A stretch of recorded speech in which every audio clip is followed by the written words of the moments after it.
बात की दुनिया के दोस्तों, सुना है कि कुछ ऐसे पुजारी होती है कि आप तामसी वातावरण में रहें, मुंह झूठा करके शरीर पर गंदगी का लेप करके पूजा करें। तो ये सब करने के लिए लोग उत्सुक हो जाते हैं, रात्रि जागने को उत्सुक हो जाते हैं,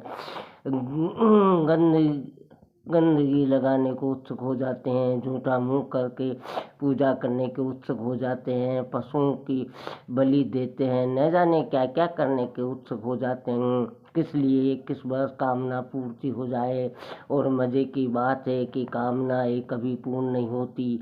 एक कामना पूरी हो तो 10 और आ जाती हैं, 10 पूरी हुई तो और आ जाती हैं। ऐसा करना जीवन पूरा हो जाता है, लेकिन कामनाओं का अंत नहीं आता।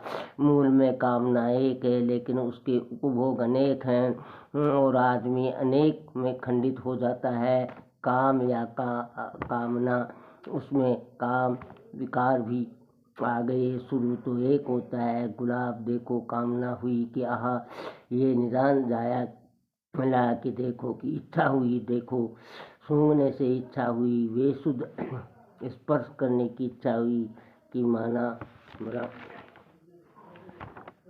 बनाकर पहनने की इच्छा हुई, कि आया मकान बनाकर पहले की इच्छा हुई और जल्दी न मुरझाए बनी रहे, इच्छा भी आ गई। शुरुआत में तो केवल गुलाब की इच्छा भी आ गई, शुरुआत में तो केवल गुलाब की इच्छा भी आ गई। शुरुआत में इच्छा, लेकिन मिली तो इच्छाओं ने अपना जाल फैला लिया। तो काम राक्षस में कभी फूल का रूप लेता आएगा, कभी पत्नी का रूप ले आएगा, कभी मोम का रूप लेकर आएगा, तो कभी कुछ अपने लोग आएगा, कभी भोग का रूप लेकर आएगा, तो कभी कुछ भी लेकर आएगा। ये अज्ञात नहीं है। आधार मुख में जन्म भगवान कृष्ण हो गए, यदि शांत नष्ट हो गया तो कामनाओं को भोगने के काम की पदार्थ की तृप्ति नहीं होता, लेकिन उसमें कृष्ण नाम देने से वह समाप्त हो जाता है।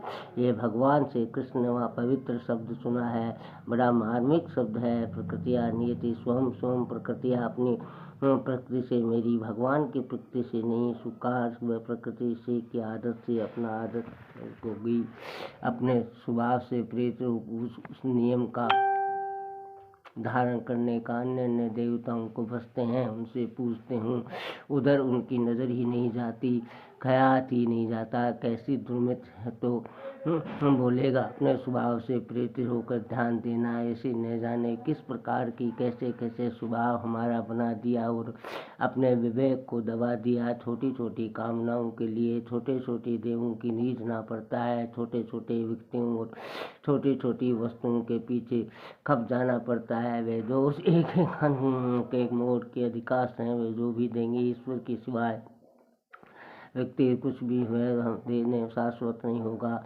वह जन्म मरण से हम मुक्त नहीं कर सकेगा और जी शाश्वत नहीं दे सकता और जन्म मरण से मुक्त नहीं हो सकता।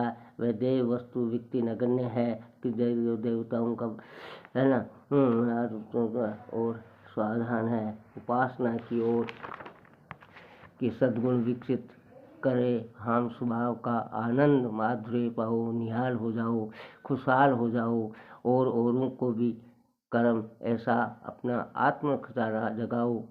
कब तक गिड़गिड़ाते रहोगे साहब के सेठों के भूत के आगे। जीवन थोड़ सार सामर्थ्य आत्मन पूज्य बापू जी संत रविदास जयंती 7 फरवरी। मंदिरों में पूजा पाठ में इधर उधर जाकर आखिर उस प्रेम स्वभाव अपने अंतरात्मा में आए। हृदय ही प्रेम से भरपूर मंदिर बन जाए तो समझ हो गई, भक्ति हो गई, ज्ञान हो गया। ध्यान ऐसी भक्ति जिनके जीवन में हो, चाहे किसी भी उम्र के हो, किसी जाति के हो, किसी मत पथमंद समान के योग्य हो। पूज्य उनके चिल्डे को राणा ने भगवान की कृष्ण मंदिर बनवाया, फिर सोचा, फिर मंदिर में मूर्ति की प्राण प्रतिष्ठा की, हाथों को डाला। विचार विमर्श के बाद राणा को लगा कि संत शिवदास जी को ही आमंत्रित किया जाए। सज्जनों,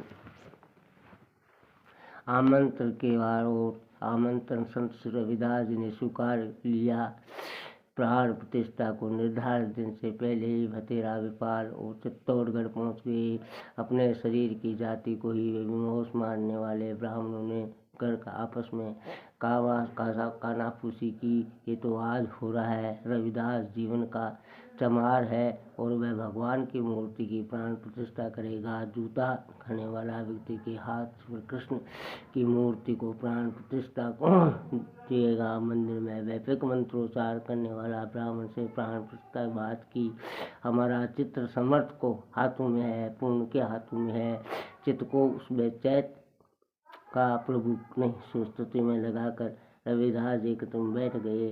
कोई बड़े से बड़े समस्या, आप समस्या को अधिक महत्व न देना, सबरी की महत्व देना, आप अपने अहं को महत्व न देना, परमात्मा को महत्व देना। अहंकार मानने और परमात्मा की श्रेष्ठता समर्था स्वीकार कर लें तो प्रार्थना फलने में देर नहीं होती।